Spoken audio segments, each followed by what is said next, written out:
मति बदल गई। मति यानी क्या जानते हैं? नहीं जानते। सूरज की जो नीरत है उसमें मति है, यानी सूरज का जो प्रकाश है, वो प्रकाश जो तुम्हारे शरीर में फैला है, जो वो प्रकाश से तुम्हारा शरीर काम कर रहा है, इसे मति कहते हैं। तो इसमें फर्क हो गया, यह निर्मल नहीं रही, इसमें कई प्रकार की शंकाएं, कई प्रकार के अवगुण इसमें समाये हैं। तो भाइयों, आज इस पावन पर्व के समय में मैं दादा गुरु से प्रार्थना करता, वो आपको ऐसे सद्बुद्धि दे तो आपका जो अपान वायु है, प्राण वायु है, व्यान वायु है, तो व्यान वायु जो है तुम्हारा पांच प्राणों का तुम्हारा शरीर है, इसे पंचभूत आत्मा कहते हैं। तो ये जो समान वायु है, व्यान है, इसमें दो गुण हैं, शांति और वृत्ति। जिस शांति के लिए आप इधर उधर घूम रहे हैं, मंदिरों में जा रहे, मस्जिदों में जा रहे, गिरजाघरों में जा रहे, मठाधीशों में जा रहे कि पंडितों के पास जा रहे, कुछ नहीं हो रहा। यह तुम्हारे अंदर खजाना है। तुमने अगर अपने वृत्ति को पलट दिया, जो वृत्ति तुम्हारी अधोगति में जा रही है उसे पलट दिया, तो कहा कि वृत्ति वृद्ध करुणी पाहे, झरा अमृताचा वाहे। जब वृत्ति को पलट दोगे तो शुरू में तुमको उस अमृत का झरा यानी बूंद आपको मिल जाएगी। कहा है त्रिकुटी ऊपर भ्रुकुटी फांसा, त्रिकुटी ऊपर भ्रुकुटी फांसा, उसके ऊपर अमृत का सा, उसके अमृत का सरोवर है। पीवे कोई भक्त जरा सा, अरे पी के मगन हो जाते, पट अंतर के गुरु ज्ञान के प्याले पीते, पट अंतर के खुल जाते।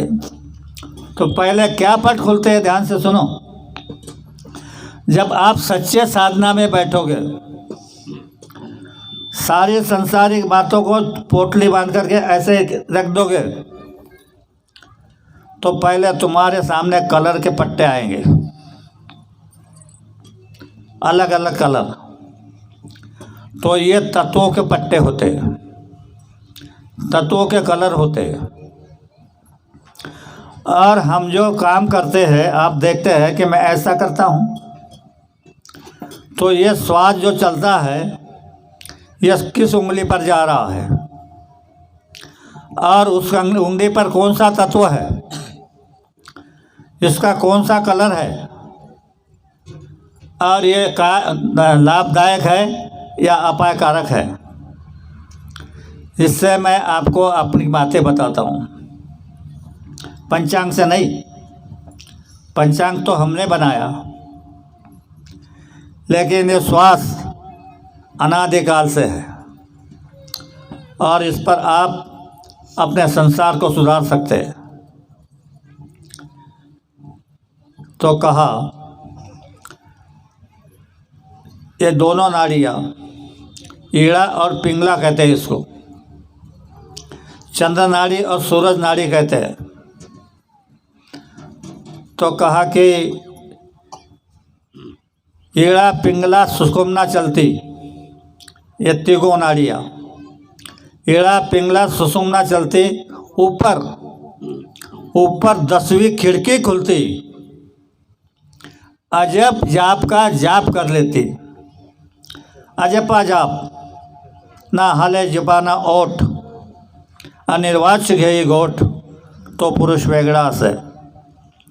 तो वहाँ पर वह धनी खूब अपने नाम का जाप कर रहा है, वो आपको सुनाई देगा। वहाँ पर पहुँचे तो वो सुनाई देगा, और जब वो नाम सुनाई देगा तब वह 10वीं खिड़की खुल जाएगी।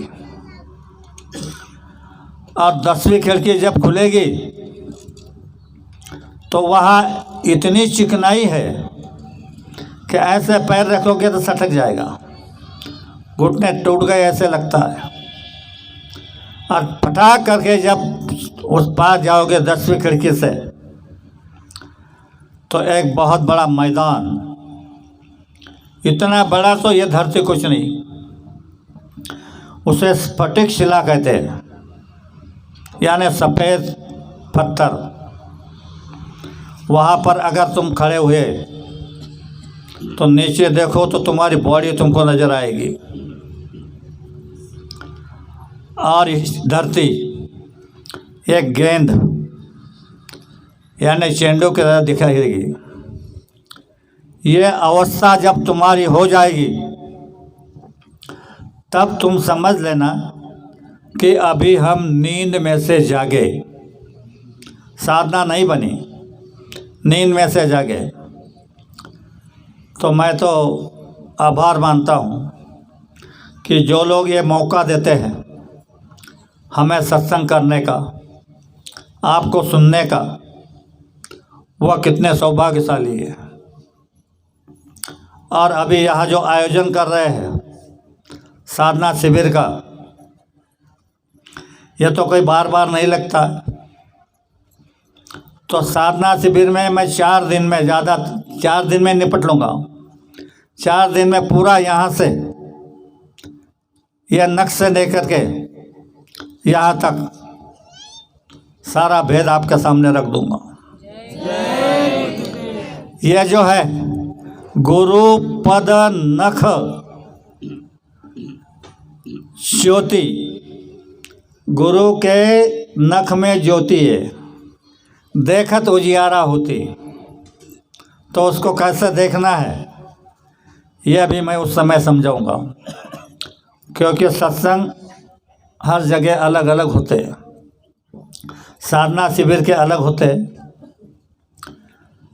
यह समय का सत्संग अलग होता है, और ऐसे जो बुलाते हैं वो सत्संग अलग होते हैं। सत्संग के 4 प्रकार हैं। आम सत्संग, आम सत्संग कैसे होता है? जैसे कोई शिकारी शिकार खेलने जाता है, कोई शिकार नज़र नहीं आती तो वह ऊपर बार करता है, आवाज़ करता है, निशाना नहीं ऊपर में। उसी तरह आम सत्संग में इधर के उधर की बातें सुनाई जाती है ताकि आपके अंदर में सत्संग के प्रति प्रेम जागे, तो वो आम सत्संग। खास सत्संग अभी जो बताया जा रहा है, यह मालिक की पुण्यतिथि पर खास बातें, इसे खास सत्संग कहते हैं। निज सत्संग यानी खुद का सत्संग। खुद का सत्संग है भजन, जो आप खुद उस धार को सुनते हैं, उस आवाज़ को सुनते हैं, इसे निज सत्संग कहते हैं। और सीने बसीना, जो मैं बार बार सत्संग में बताता हूँ कि जब न्यू धर्म की हिलती है तो हस्ती खुदा से उतरती है, भूले जीवों पर रहमत की नज़र वो करती है। जो रूहे गुनाहों से दबी रहती पास नहीं आती, डरती है, बुला करके पास उनको राह खुदाए चलाते हैं।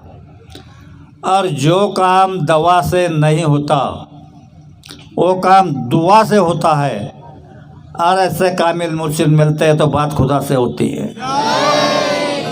तो ऐसे आमने सामने बैठ कर के वो बताते हैं कि ये करो। कोई भारी से भारी बीमारी है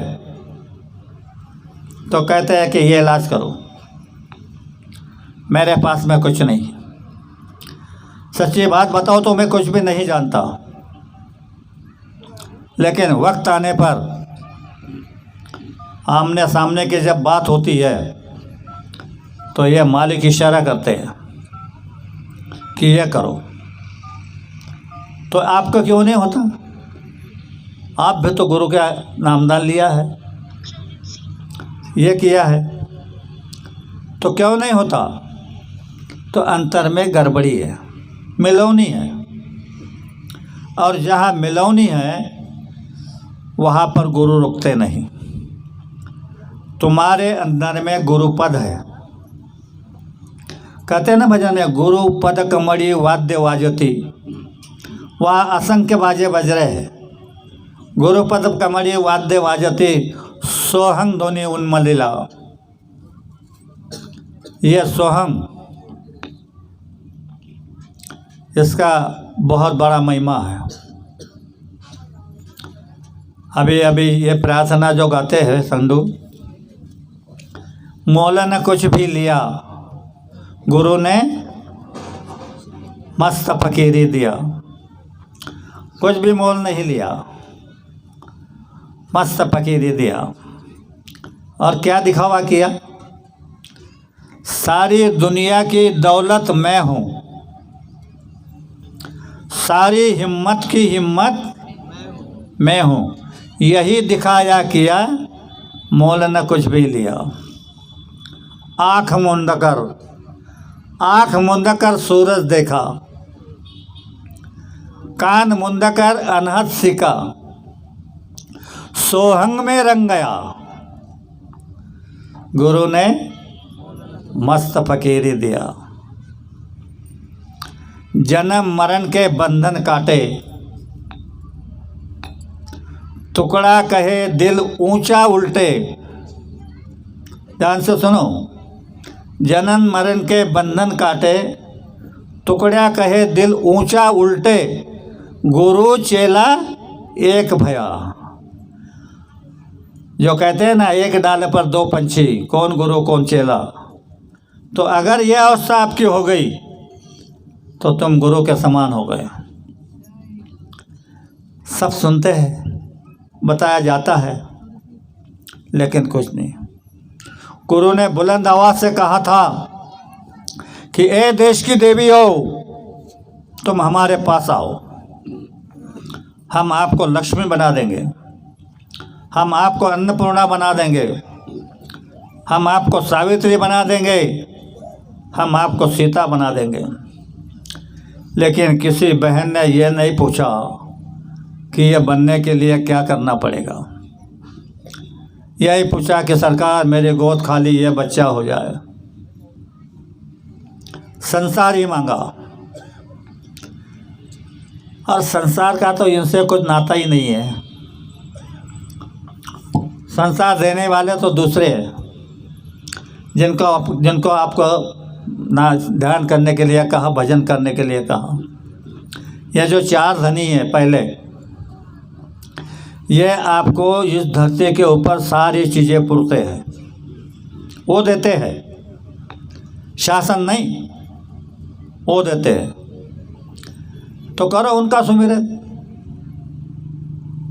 ऐसा सुमिरन करो कि सब भूल कर गए, और देखो वो क्या देते हैं, कैसा देते हैं। ये तो मालिक ने आपको दे दिया, और कह भी दिया कि मैं मौज में दे देता हूँ, तो तुम फेंक देते, और हम फेंक देते क्योंकि पता ही नहीं क्या दिया। तो हाथ जोड़ता हूँ, सबसे प्रार्थना करता हूँ, आज एक काम करो। मैं बहादुर देख रहा हूँ, कौन बहादुर बाहर आता है। अपनी गलतियों को यहाँ आकर के बताओ और माफ़ी मांग लो। बोलो कौन तैयार है? तुम्हारी गलती ही नहीं हुई।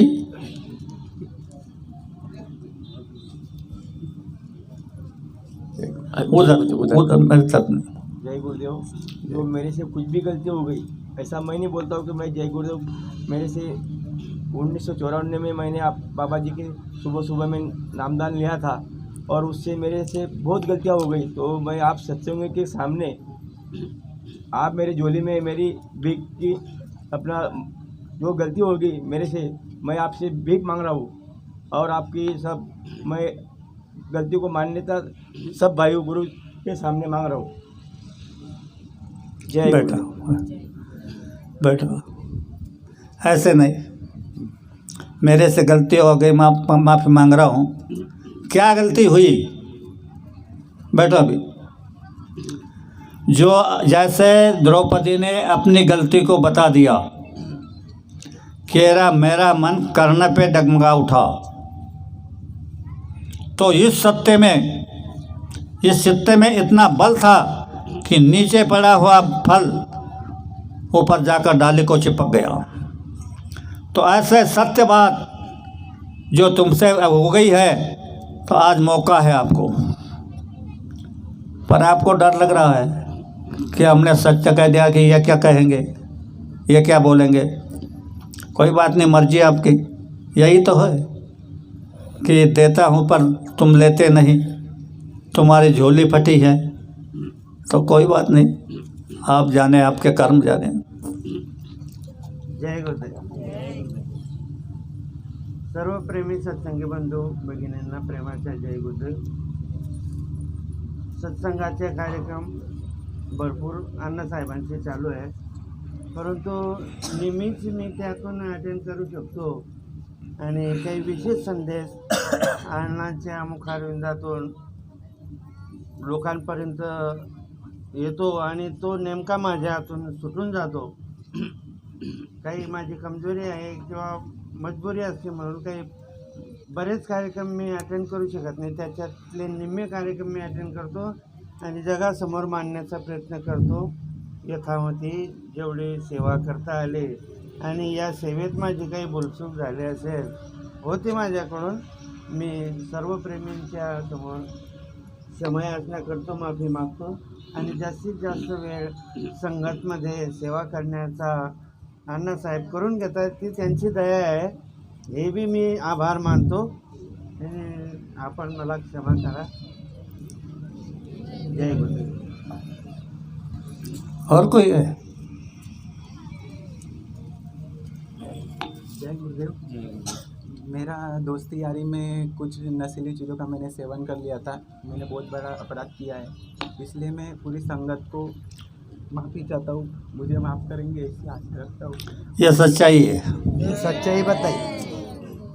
बैठ जाओ। अभी सुनो, तुम मांग रहे हो, मांगो। जय। सत्संग में प्रापंचिक अड़चन के लिए हाजिर नहीं रहता, कभी कभी रहता, ये मेरी गलती है, मुझको क्षमा कर दो। बैठो, सुन लो अभी क्या हुआ है, तुम्हारी क्या अवस्था क्या हुई है। जब अंगद को रावण के दरबार में भेजा, तो राजा का कर्तव्य होता है, कोई दूत आ गया तो उसको आसन देना, उसका स्वागत करना, पूछताछ करना। तो रावण ने अंगद को ये नहीं पूछा कि तू कौन है, कहाँ से आया है, क्या आया है। तो अंगद होकर के बोल रहा है, सुनो, की हे रावण, मी तुझ्या सभेत कशासाठी आलो हे तू विचारत नाही। यावरून मला असे वाटते तुझ्या मतीला भ्रम झाला। व्यवस्थित से समझा, मैंने कहा ना, मती में फरक सही है। तुझ्या मतीला भ्रम झाला म्हणून तुझी वाचा बसली आणि तू बोलत नाही। तर जब भ्रम होता है तो भ्रम में कुछ भी नहीं समझ में आता। यह देसी भूल और भ्रम का है। और आज देखो, इतना बड़ा चांस, इतना बड़ा समय, ऐसे तो कहते हैं गुरु दया करो, गुरु दया करो, गुरु दया करो, और जब दया मांगने का वक्त आया तो कोई खड़ा नहीं हुआ। बहुत दुखी हूँ। चलो कोई बात नहीं, गुरु समर्थ है, आपको पकड़ा है तो पार तो करेंगे ही। तो मैं ज़्यादा समय नहीं लेना चाहता। आप जब साधना शिविर में आओगे तब मैं सब कुछ बातें आपको खोल करके बता दूंगा। जय गुरुदेव। मैं सत्संगी होने के बाद भी मैंने जो गलतियाँ की हैं वो मैं बता नहीं सकती। स्वामी जी से दरबार में मैं क्षमा चाहती हूँ। जय गुरुदेव।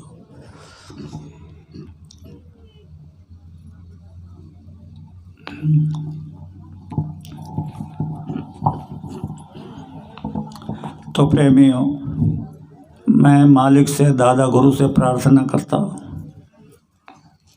कि ये देश में उसने सब भूल और भ्रम का काल जाल फैला के रखा है। बड़े बड़े ज्ञानी भूल और भ्रम में है। तुमको समझाने के लिए एक दृष्टांत देता हूँ। जब कभी ऐसे लोग बैठते हैं तो कोई दीन यानी संपत्तिहीन और बाकी ज़रा पैसे वाले होते हैं तो वो बोलता है, क्या करूँ, जब वहाँ पर बंटवारा हुआ तो मैं वहाँ पर नहीं था। यानी जब बात आ गई तो कह रहे वहाँ पर नहीं था, वहाँ पर ही था, पर तूने मांगा नहीं। ऐसी स्थिति आजकल पैदा हो रही है। मैं इसे चालू करूँगा, धीरे धीरे आप सब माफ़ी मांगेंगे। ऐसे मांगेंगे तो लाज शर्म छोड़ करके मांग लेंगे। तो मैं आज इसी के साथ मेरे 2 शब्दों को विराम देता हूँ। बोल चुकी माफ़ी चाहता हूँ। आप सबको बड़े प्रेम के साथ जय गुरुदेव। और आपसे प्रार्थना करता हूँ, मैंने आपको कहा माफ़ी मांग लो, तो मैं भी आपसे माफ़ी मांगता हूँ कि अगर मुझसे कोई गलती हो गई हो, एक आध शब्द कोई कड़ा निकल जाता हो,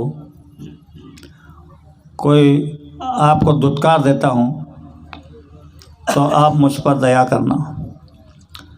और मालिक के साक्षी में मैं आपका सेवक हूँ, मैं सेवक हूँ,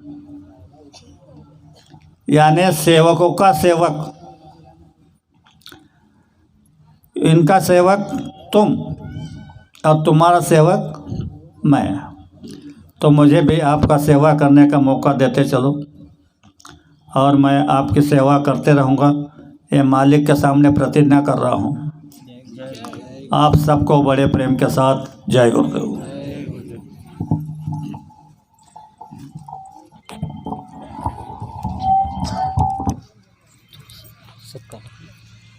तुम्हारा मंगल जय गुरुदेव।